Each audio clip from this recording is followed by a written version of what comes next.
राज्यर 20 लाख हिताधिकारी एजाएं केवाईसी करनाहांती जो माने जून शेष सुधा केवाईसी न करिथिबे सेमानक राशन कार्ड काटी दिया जिवो। प्राय 5% लोक वर्तमान सुधा केवाईसी करनाहांती सेमानक स्थान रे नुआ हिताधिकारी को कार्ड दिया जिवो बोली खाद्य जोगाण और खाउटी कल्याण मंत्री कृष्णचंद्र पात्र कहिसेंती।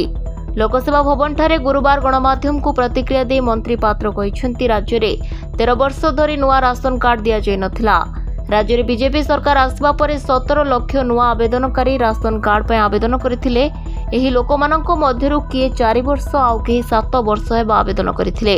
मुख्यमंत्री मोहन चरण माझी राज्य में 6 लाख हिताधिकारी राशन कार्ड देवा ने अनुमोदन करिसेंती। यापरे आहुरी 15 लाख राशन कार्ड पाई मध्ये अनुमोदन मिल सारिछि।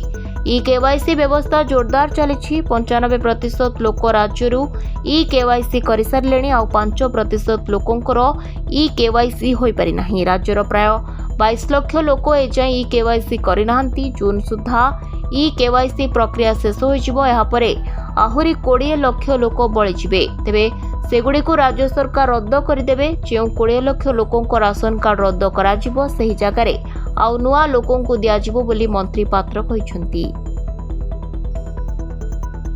Bureau report Dinalipi live.